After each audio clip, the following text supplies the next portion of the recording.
Bismillahirrahmanirrahim. Assalamualaikum warahmatullahi wabarakatuh. Alhamdulillahirabbil alamin wa bihi nasta'inu ala umurid dunya waddin. Wassalatu wassalamu ala Rasulillah wa ala alihi wa ashabihi wa mawala. La haula wala quwata billah amma ba'du. Hadirin, alhamdulillah rabbil alamin, pada kesempatan yang berbahagia ini Al-Fakir bisa mewajah dengan panjenengan semua. Tentunya nikmat yang utama, kita masih diberikan nikmat Allah Subhanahu wa taala, diberikan nikmat sehat, Islam dan iman, sehingga kita mampu menunaikan aktivitas, salah satunya yaitu aktivitas mulia, yaitu sholat maghrib dengan berjamaah. Dan insya Allah akan kita lakukan i'tikaf. Selanjutnya kita juga akan lakukan ta'lim sampai menjelang nanti waktu isya.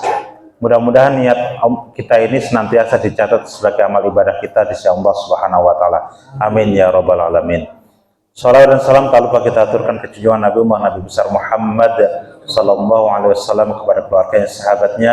Mudah-mudahan kita termasuk umatnya, dan sama-sama kita berharap diaku sebagai umatnya, dan insya Allah kita akan mendapatkan syafaatul uzma dari baginda Rasulullah SAW. Amin ya rabbal alamin. Alhamdulillah, gimana kabarnya Pak? Sehat ya Pak ya? Ibu yang di belakang sehat Ibu? Alhamdulillah rabbil alamin. Ada yang ditunggu? Ya, lanjut. Bismillahirrahmanirrahim. Kita akan melanjutkan yaitu terkait kajian, yaitu kitab Riyadhus Shalihin min kalami Sayyidil Mursalin. Seperti biasa sebagai muqaddimah, bahwa kitab ini adalah salah satu kitab yang mengajarkan kepada kita yaitu terkait nafsiyah atau tasawuf gitu. Tasawuf. Untuk apa? Adalah untuk kita itu senantiasa beramal, memberikan motivasi kepada kita itu beramal sesuai apa yang dianjurkan oleh baginda Rasulullah Shallallahu Alaihi Wasallam. Nah, kemarin kita membahas terkait bab, saya ingat sekali, yaitu terkait kita itu bab terkait sholat jamaah, dan juga sedikit kita singgung yaitu bab terkait untuk senantiasa menjaga atas sholat maktubah, yaitu an-nahyi al-akiti wal-wa'iti wa tasyadidi fi tarkihinna, yaitu melarang dengan sangat keras dan tegas dan sangat-sangat berat di dalam untuk meninggalkan sholat yang 5 waktu itu. Oleh karena itu, ini adalah sesuatu yang utama. Kita minimal kita jaga itu sholat 5 waktu kita. Wabil khusus setelah kita itu diberikan motivasi, yaitu terkait keutamaan sholat maktubah berjamaah. Kan di sini kan mudah tuh sholat jamaah, betul Pak ya? Kenapa mudah? Karena pensiunan. Iya, nggak banyak yang diurus. Waktunya lebih baik untuk bagaimana mempersiapkan dalam kondisi menghiasi waktu usia senja kita. Sholat jamaah lebih berbanyak untuk takarub kepada Allah, untuk datang ke masjid dan musola yang kita cintai. Nah, terkait sholat jamaah ini ternyata baginda Rasulullah SAW juga memberikan sebuah anjuran yang sangat kuat, yaitu terkait bab keutamaan untuk shoful ula, yaitu soft pertama. Jadi soft pertama itu baginda Rasulullah didorong itu orang-orang yang dia itu berjamaah datang tuh lebih awal untuk mendapati bagian di soft yang pertama. Tidak ada keistimewaan siapapun juga. Wah, ini bagiannya Pak DKM nih nggak boleh kita tempatin. Oh, ini bagian Pak Haji nih nggak boleh kita tempatin. Siapapun ketika dia itu datang duluan berhak untuk mendapatkan sop pertama. Begitu. Islam itu kan mengajarkan kesetaraan dalam bagaimana takarub kepada Allah Subhanahu wa taala. Karena apa? Tidak ada ketika dia sholat ada namanya level status. Nih untuk pejabat, ini untuk Pak RT, ini ada Pak RW, ada Pak RT-nya Pak. Alhamdulillah, ada Pak RW-nya sekalian. Ya, gak ada keistimewaan siapapun yang dia itu ingin mendapati saf awal, maka dia datang penuhi saf awal. Nah seperti itu. Oleh karena itu ada sebuah perintah dari baginda Rasulullah Shallallahu Alaihi Wasallam. Dibuka dari hadis Bismillahirrahmanirrahim an Jabir bin Samurah qala kharaja alaina Rasulullah sallallahu alaihi wasallam, keluar bersama kami siapa? Baginda Kanjeng Nabi Muhammad sallallahu alaihi wasallam. Faqala, kemudian baginda Rasulullah bersabda, ala tasuffuna kama tasufful malaikatu inda rabbiha. Ketahuilah hendaknya kalian itu berbaris itu. Berbarislah oleh kalian sebagaimana berbarisnya para malaikat itu inda rabbiha, di sisi Tuhan malaikat. Maksudnya berbaris yang rapi ketika melakukan ibadah kepada Allah Subhanahu wa taala. Fakulna, kemudian kami bertanya kepada baginda Rasulullah, ya Rasulullah, wahai Rasulullah, wa kaifa tusaffu al malaikatu inda rabbiha, bagaimana caranya malaikat itu berbaris di hadapan Allah Subhanahu wa taala? Qala, maka baginda Rasulullah berkata, yutimmuna sufufa ula wa yatarassuna fi shaff, dan dia itu menyempurnakan barisan yang pertama. Sebagaimana kita itu dianjurkan sholat, sempurnakan tuh barisan pertama. Tadi Pak Imam itu bagus tuh, Pak Imam melihat ke belakang. Nih, maju. Ada perintah. Ini kosong, maju, rapatkan. Itu seperti itu. Karena imam itu dialah sebagai nahkoda di dalam memimpin sholat. Jangan sampai imam sholat ketika dia setelah iqomat langsung Allahu Akbar, kurang ahsan. Karena dia bertanggung jawab pada barisannya, tengok kanan kiri, nih mana nih yang kosong nih, kosong. Ayo segera penuhi. Begitu. Nah, dirapatkan. Sempurnakan barisan yang pertama. Kemudian diikuti yang di belakangnya di belakang. Itu adalah shaf malaikat yang kata Rasulullah agar kita itu mengikuti sebagaimana shafnya para malaikat. Yang kemudian wan Abi Hurairah radhiyallahu anna Rasulullah sallallahu alaihi wasallam qala law ya'lamun nasu ma fi nadami was-saffil ula thumma lam yajidu illa yastahimu alaihi la'as tahamu. Sekiranya mereka manusia itu mengetahui derajat posisi seruan, an-nada itu orang yang menyeru Pak, tukang adzan itu punya keutamaan Pak. Ada di dalam hadis itu, orang yang itu tukang muadzin, al-muadzinu, yang dia itu melakukan ikhlas karena Allah dan dia itu senantiasa melakukan itu, salah satunya jasadnya itu diharamkan untuk dimakan oleh belatung.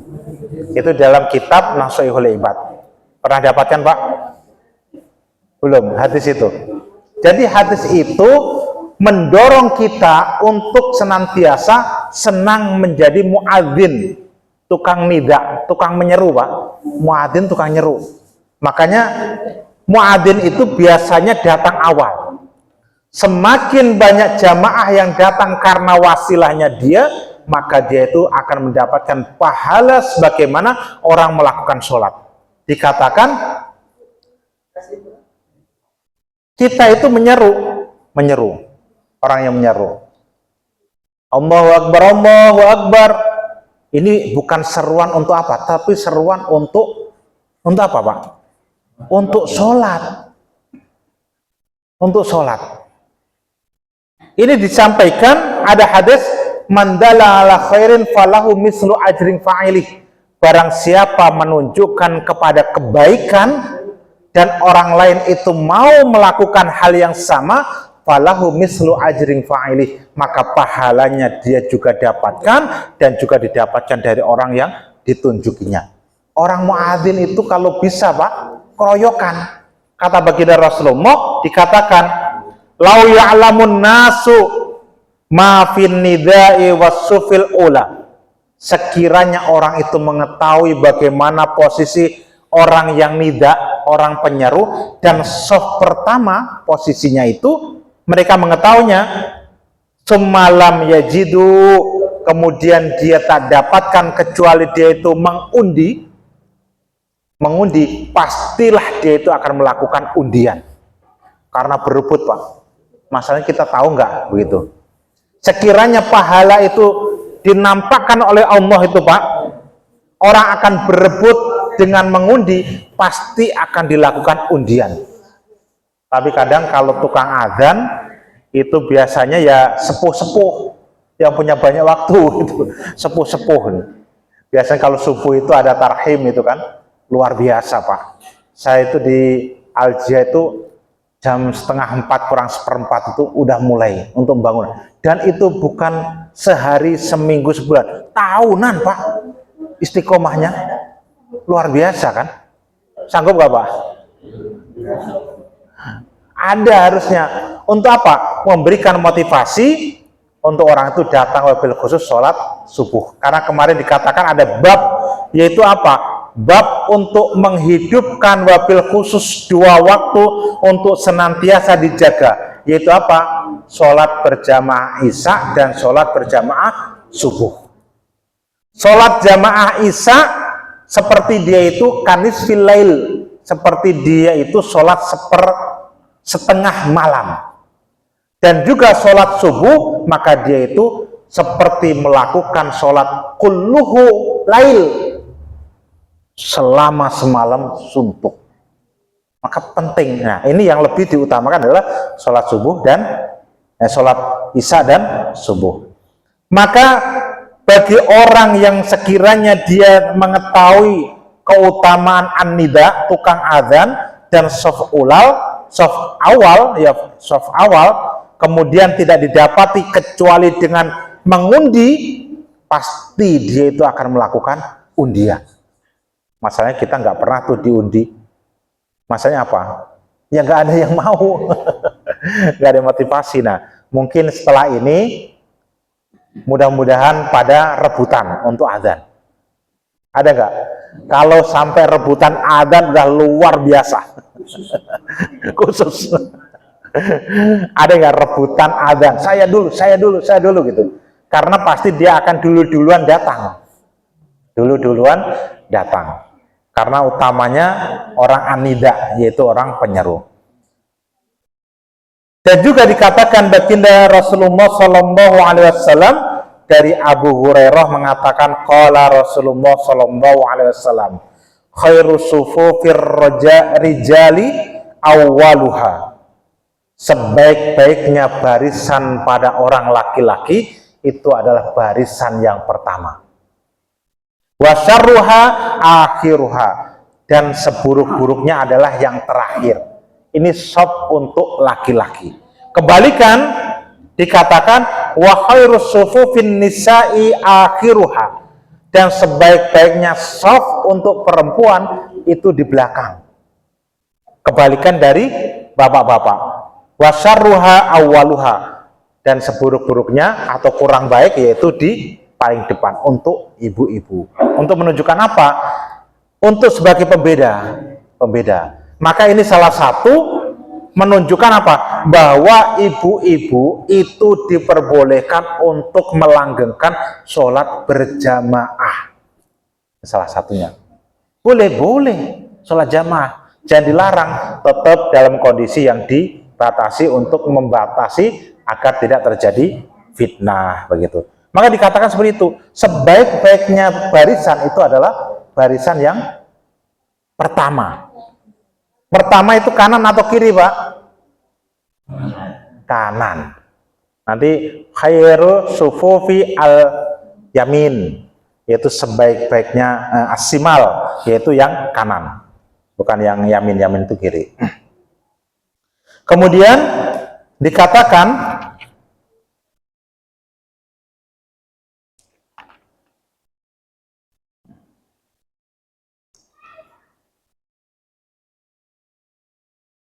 sebagai penguat lagi hadis terkait bagaimana termotivasi kita itu untuk senantiasa tadi berjamaah, otomatis lakukan untuk mengambil shaf yang pertama.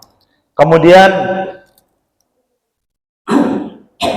Wan Abi Sa'id Al-Khudri anna Rasulullah sallallahu alaihi wasallam ra'a fi ashabihi ta'akhkhara faqala lahum, aku melihat, kata Rasulullah, para sahabat itu mengakhirkan dalam sholatnya.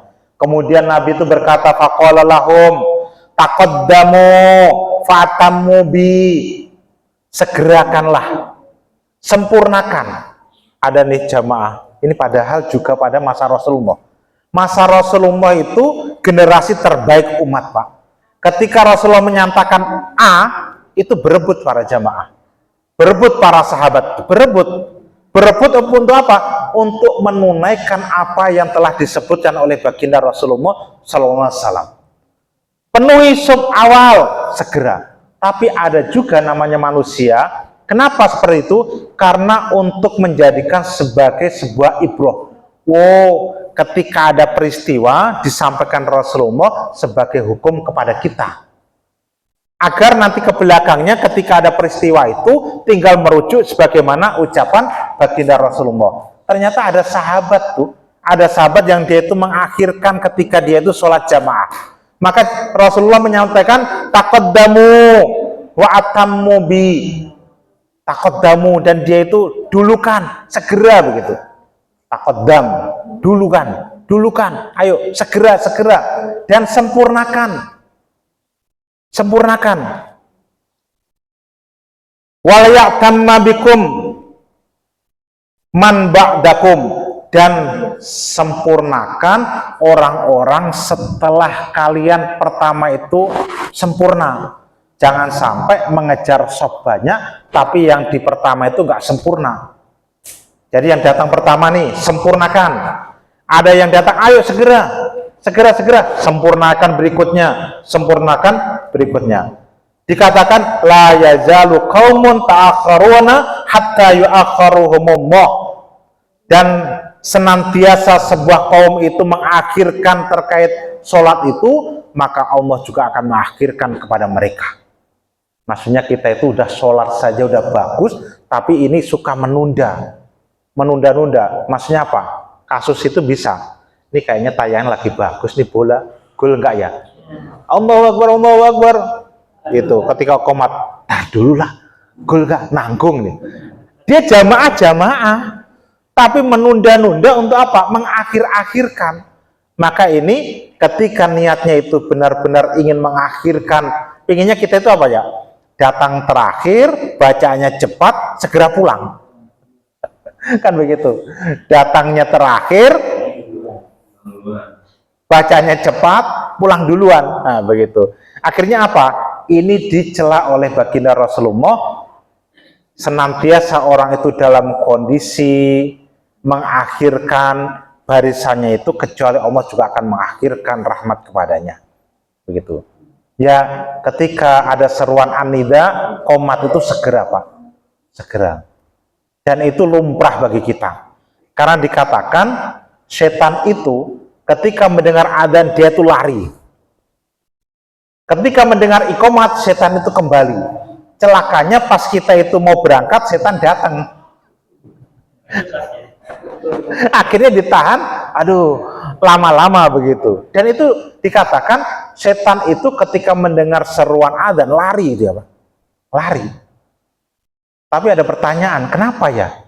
Ada orang adzan yang nonton TV aja, yang ngopi aja. Setannya mana? Setan TV bukan, setan itu dikatakan minal jinnati wan nas.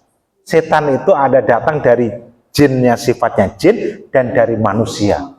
Hawa nafsu itu melekat pada aktivitas yang tidak ingin terikat dengan syariat, itu adalah hawa nafsu setan. Setan itu dari jin dan manusia. Maka dikatakan ketika terkait masalah hadis puasa, pada hari ini aku ikat para setan. Mananya apa? Diikat setan itu bukan setan diikat di tiang listrik bukan. Tapi apa?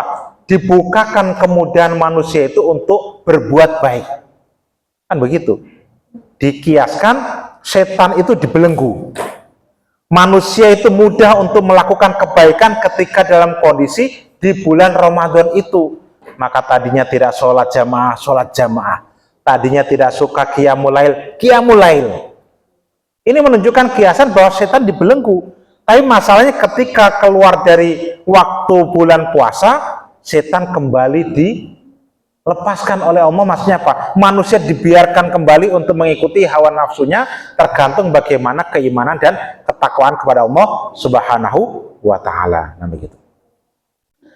Maka dikatakan ketika kita itu menunda-nunda untuk sholat, padahal sholat sudah jamaah nih, tapi baginda Rasulullah celah agar kita itu bersegera, taqaddamu, bersegeralah kalian, segera, begitu.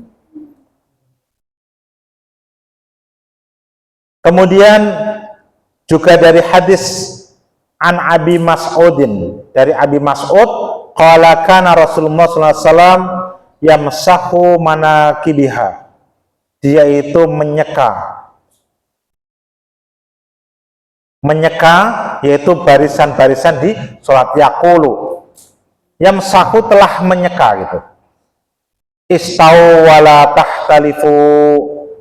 Jadi ada kadang orang itu menyela-nyela barisan karena terdorong untuk mendapatkan shaf awal. Ceritanya begitu. Dari ada sahabat yang dia itu ingin mendapatkan shaf awal. Dia itu menyeka-nyeka barisan. Rasulullah mengatakan, istau wala tahtalifu fatukhlifa qulubukum. Istau, luruskanlah, janganlah kalian itu saling terjadi perpecahan di dalam hati kalian, dan juga lembutkanlah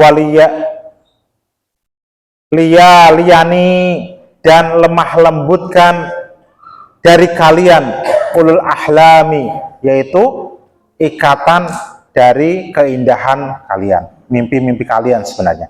Jadi ketika kita itu ingin, ini baginda Rasulullah melihat para sahabat itu berlomba itu mencari shaf awal, sehingga apa? Saling membuat orang itu kesulitan. Kalau shaf dipenuhi pampet kan sulit, Pak. Kita mau beraktivitas biasa itu kan sulit. Akhirnya apa? Terjadi kesulitan dalam menunaikan rukun-rukun sholat. Maka bagaimana cara kita itu untuk mengatur shaf itu? Maka shaf itu apakah terlalu nyampe rapot, apakah terlalu renggang? Maka yang terbaik adalah kita itu sewajarnya ketika berdiri. Berdirinya kakinya enggak ngangkang atau nyempit, tapi sewajar kita itu berdiri dalam kondisi yang ideal. Namanya sausufu fakum fainataswiyata suhu min tamamis sholah. Luruskan dan rapatkan shaf. Maksudnya rapat itu bukan ada sebagian rapat itu bahu dengan bahu. Apa itu? Mata kaki dengan mata kaki. Sehingga apa? Bergerak itu sulit. Malah menyulitkan. Maka bukan itu maksudnya sausufu fakum fatimussufu min tamamis sholah. Bukan itu maksudnya. Sehingga kita sulit melakukan aktivitas bergerak. Karena apa?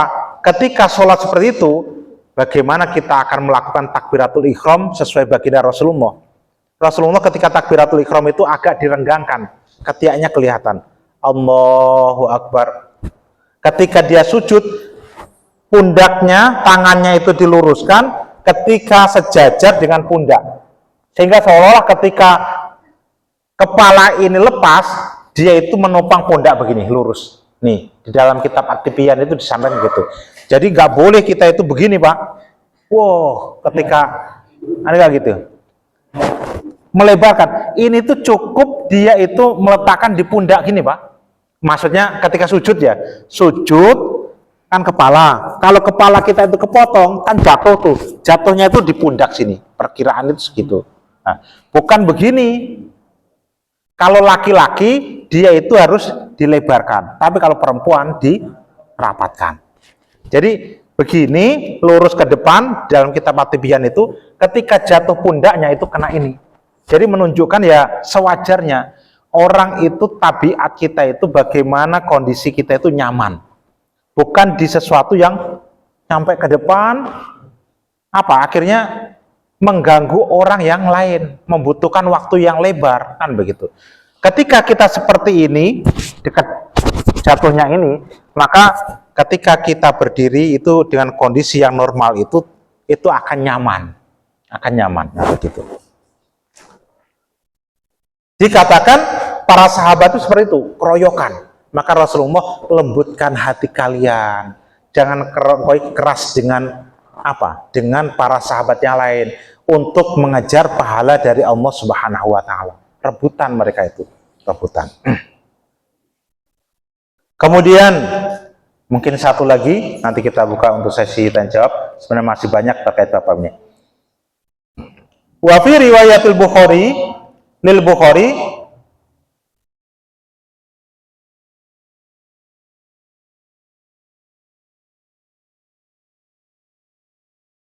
itu kan.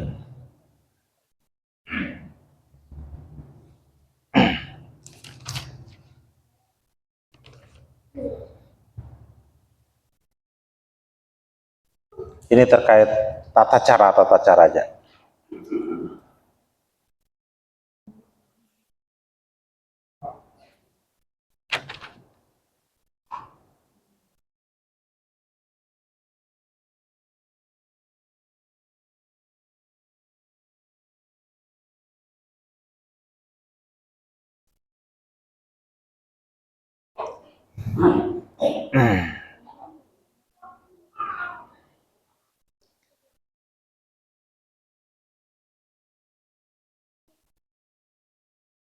Dan juga caranya wa'anahu dari Anas, ana Rasulullah SAW qala atimus soffa al-muqaddam, sempurnakan sop yang pertama, sumalladhi yalihi famakana min naksi falyakun fi sofil muakhir, sempurnakanlah sop yang pertama dan dahulukan sop yang pertama, kemudian diikuti berikutnya. Barang siapa yang dia mendapatkan sisanya, hendaknya dia itu mengikuti sop yang terakhir. Makanya intinya sebenarnya udah kita lakukan, penuhi sop yang pertama, kalau ada yang datang terakhir, ya penuhin yang terakhir. Terus ada masalah, kita sopnya itu sudah penuh, kita datang sendirian, sholatnya gimana Pak? Tengah. Kalau misalnya kondisi ada batas ini, ambil aja Pak, sebelah sana atau sebelah sana. Tapi kalau misalnya berbentuk tembok, yang mungkin kita tidak lagi bisa untuk menyela satu, maka dia itu idealnya itu nepuk orang salah satu mungkin yang di tengah boleh, pinggir tengah, karena hukum asalnya adalah yang lebih baik adalah kanan daripada imam, tepuk tuh untuk mundur. Ini ceritanya ada ketika dia tidak pernah ngaji, posisinya itu di depan ada orang yang sudah ngaji, ditepuk, nggak mundur-mundur, ditepuk 2 kali nggak mundur-mundur, akhirnya ngapain sih? Harusnya ketika ditepuk itu Pak, dia itu mundur untuk memberikan kesempatan agar yang di belakang itu mendapatkan jamaah. Memang terjadi khilaf. Imam Syafi'i di dalam fikihnya dia itu makruh, tapi Imam Ahmad bin Hambal dia itu seperti sholat sendirian. Kalau sholat satu baris dia itu sendirian. Untuk menghindari itu kita ambil saja yaitu hujah yang tepuk belakang. Jangan ragu Pak, kalau ada yang nepuk berarti dia udah ngerti fikih nih. Tepuk kita maju mundur satu. Yang di sampingnya itu merapat. Ketika kondisinya bukan seperti ini. kalau seperti ini kan misalnya penuh nih di karpet, ada di celah sana. Jangan satu di sana, tapi kalau cuma satu ya udah di samping kanan atau kiri, itu begitu.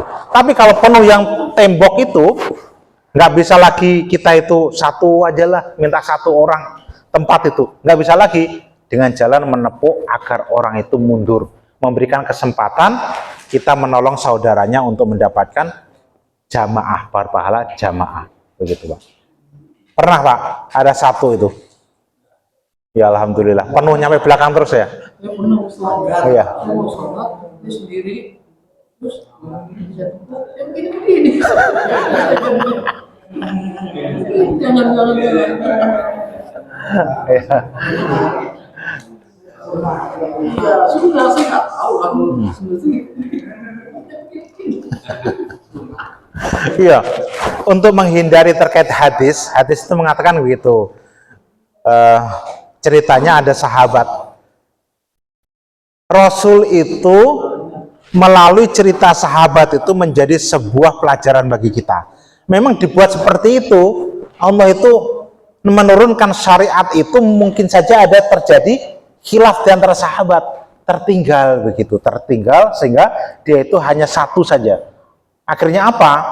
Rasulullah menceritakan tidak sah orang yang dia itu jamaah dalam kondisi sendiri, tidak sempurna begitu. Maka kata digali itu, Madzhab Syafi'i mengatakan dia itu makruh sholat sendirian dalam kondisi jamaah. Tapi Imam Ahmad bin Hambal dia tidak sah sebagai jamaah, dia cuma satu pahala satu, tidak mengikut jamaah begitu.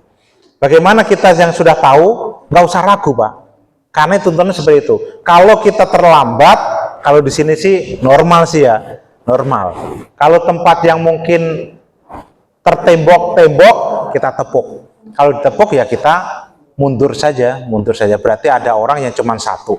Kalau misalnya dirasa, kita datang semuanya, dirasa, ada yang sisa satu orang.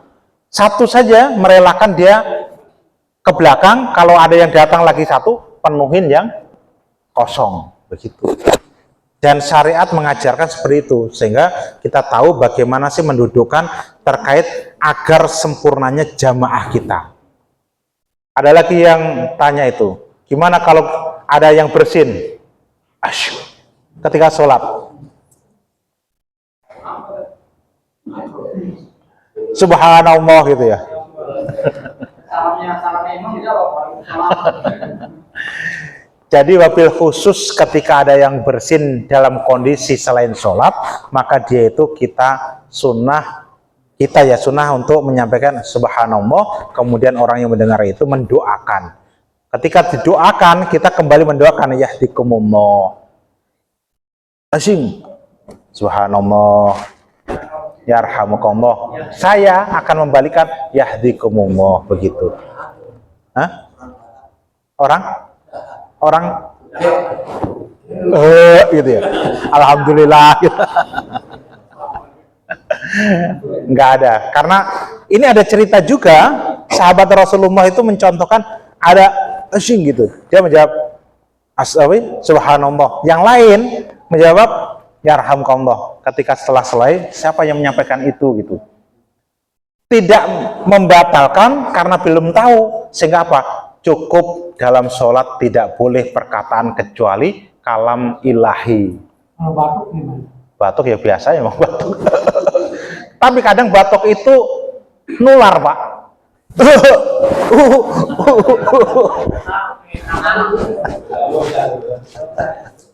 Ya baik, kita buka sesi diskusi jika ya.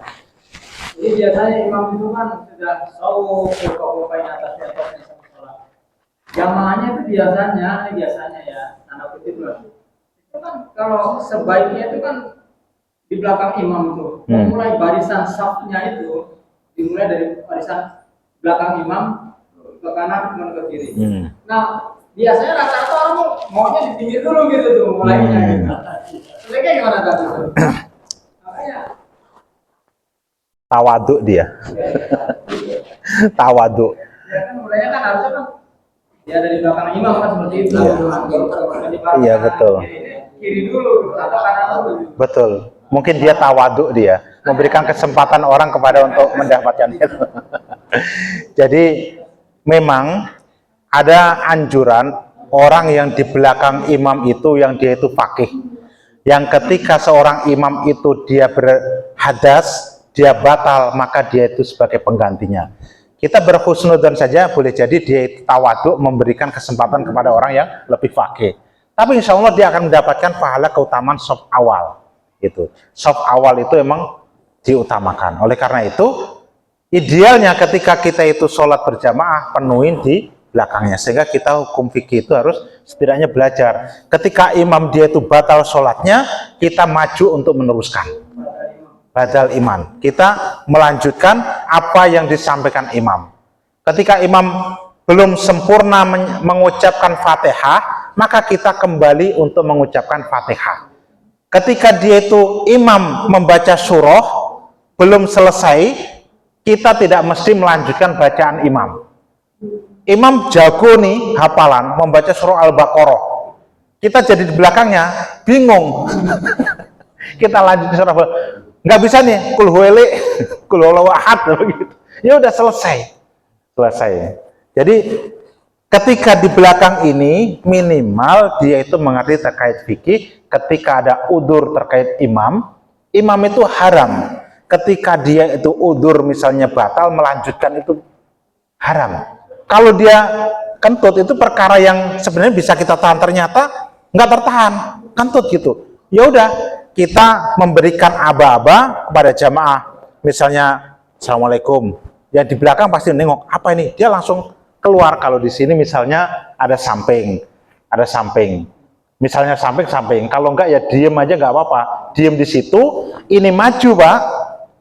Sang imam itu yang batal boleh melewati atau melewati boleh.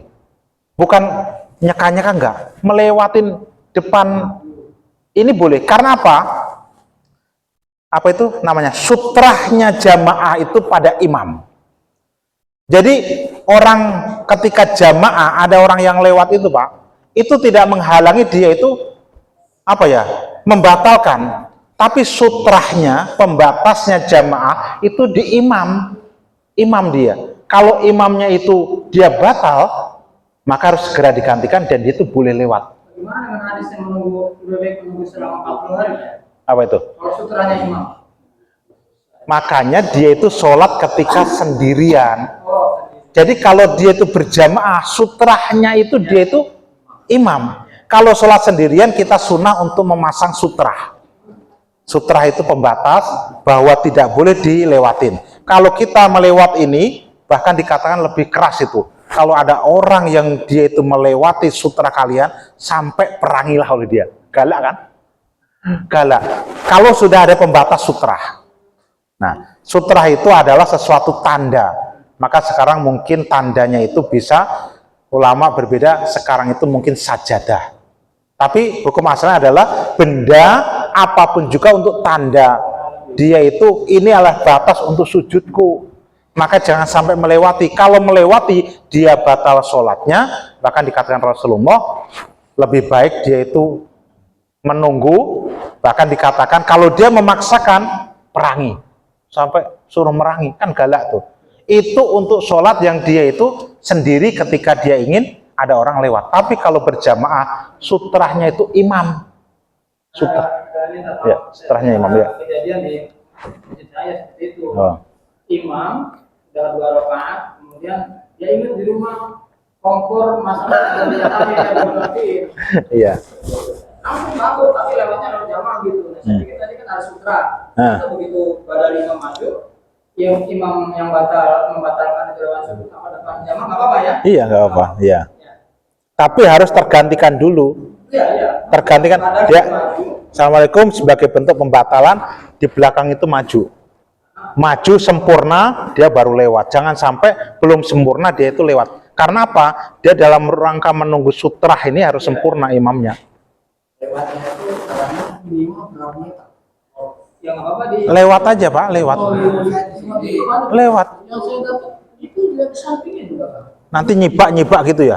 Ya mereka kan bisa enggak kan? Ada juga ada apa-apa. Sebenarnya Sana langsung Oh. namanya biasanya semuanya yang kayaknya seperti itu ada pintu gitu, ada pintu samping. Iya. Kalau enggak pun sebenarnya enggak apa-apa, lewat depannya enggak apa-apa. Nah, tapi enggak ada sunnah hadisnya seperti itu Iya. ya, enggak apa-apa, Pak. Jadi lewat depan. Makanya hadisnya ada, kalau memang ada, ini juga saya dapat juga sih. Oh gitu ya. Nah, itu di depan, itu di rumah, entah di luar nanti orang ngikutin sih kan pasti kan enggak ada gitu kan. Oh. Jadi ke belakang ada lagi, iya, ke belakang. Ya monggo. Ada ini. Iya. Baik. Jadi sutra itu bagian sunnah baginda Rasulullah sebagai tanda, penanda. Dulu malah pasir. Makanya para ulama itu mengatakan bisa dianalogikan dengan sajadah. Sajadah itu tempat yang kita ini. Tapi lebih sempurna untuk menghilangkan perbedaan itu, sutra itu sebagaimana Rasulullah adalah pertanda yang dia itu mungkin sejengkal apa saja. Mau dia itu tas, mau dia itu kayak bangku ini atau nah itu sebagai tanda sutra. Sehingga orang itu jangan melewatin itu. Di depannya aja nggak apa-apa. Tapi kalau benar-benar melewatin itu, kita disuruh nahan, kalau dia memaksa, suruh merangin sampai seperti itu. Nah, terkait hal itu kan banyak kejadian. Kadang ketidaktahuan, imam itu selesai karena dia itu ada udzur apa, dia nunggu di situ. Dia boleh untuk keluar melalui orang untuk dia langsung wudhu atau apa, ngikuti lagi boleh. Dan ini harus sempurna, baru dia pindah. Begitu, wallahu a'lam. Yang itu kan yang di belakang imam maju. Maju. Ini maju. Maju ini kan bisa jalan nih. Maju tabrakan, Tar. Dan itu nggak bisa jalan sekarang. Ini kan maju. Nah, semua seperti itu. Ya. Ya. Nggak bisa jalan.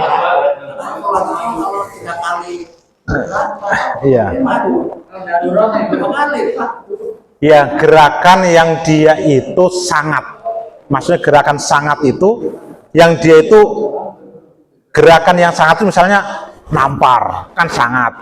Gerakan apa ya, kayak pokoknya gerakan yang sangat, tapi gerakan yang dia itu apa ya, sesuatu yang lembut itu enggak. Misalnya ada nyamuk gini ya nggak apa-apa, jadi gitu. Dan terkait gerakan maju itu bagian daripada untuk menyempurnakan hukum asalnya sausufufakum fa in taswiyata sukum min tamam shalah. Luruskan, rapatkan. Ketika ada renggang, kita itu boleh untuk merawatan. Maju atau ke samping bagusnya. Ya yang belakang maju atau samping itu rapatkan.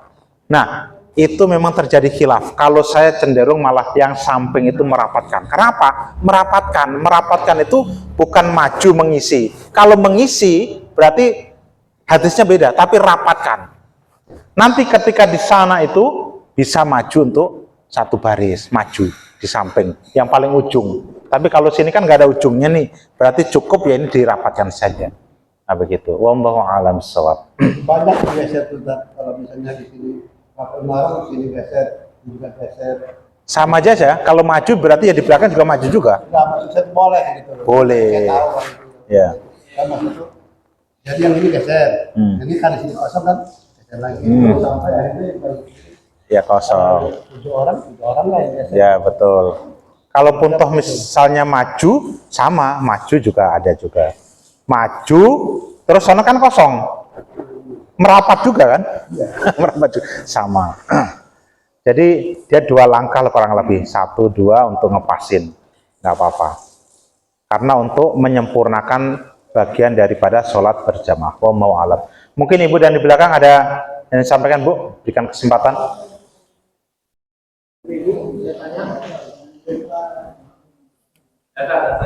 Ya.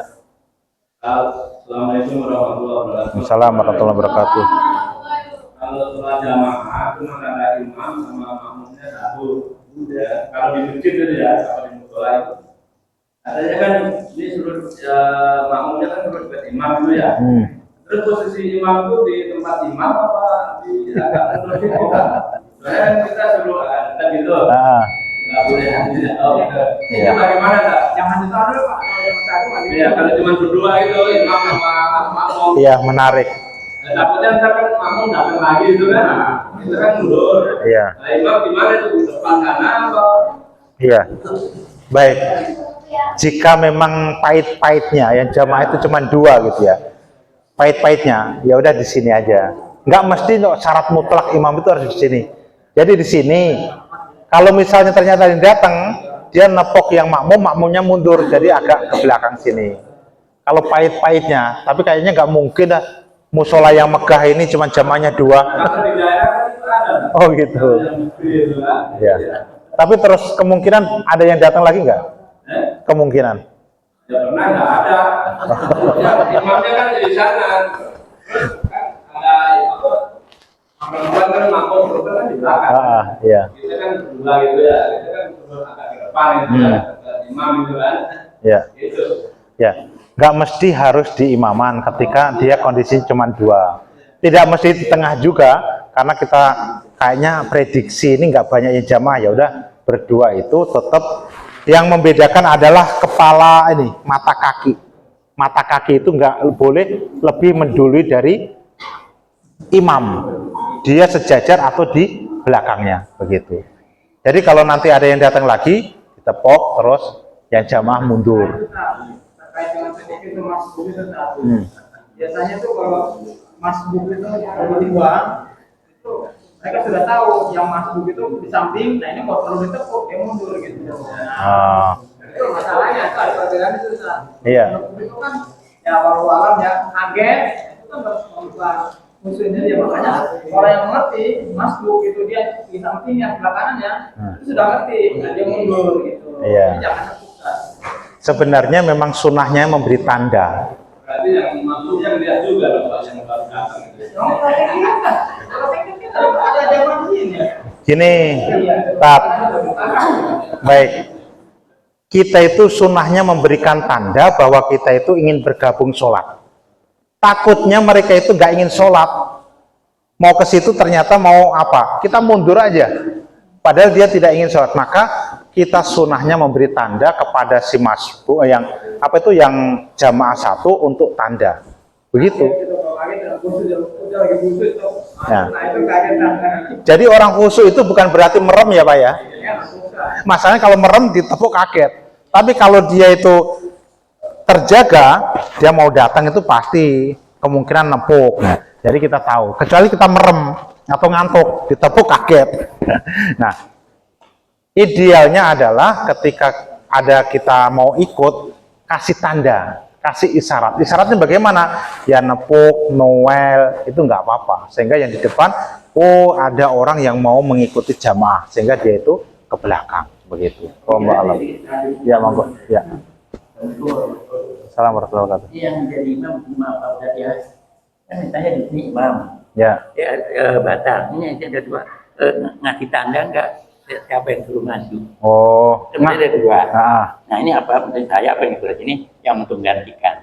Apa dikasih tanda Pak? Dengan sendirinya bagaimana? ya baik. Tiga di belakang. Betul. Ngasih tanda enggak? Ya. Yang kasih tahu.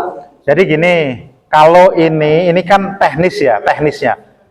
Dia itu imamnya ngasih tanda ketika kentut, assalamualaikum. Berarti yang di belakang, oh ini ada sesuatu masalah yang dengan imam. Imamnya kan langka. Yang di belakang ini kita aji nih, kan teknis nih, nggak ada satu. Yang terbiasa menjadi imam siapa? Jangan sampai yang nggak biasa maju juga, gitu. Sehingga siapa yang biasa menjadi imam setelah wakil ini maju. Yang biasa siapa nih?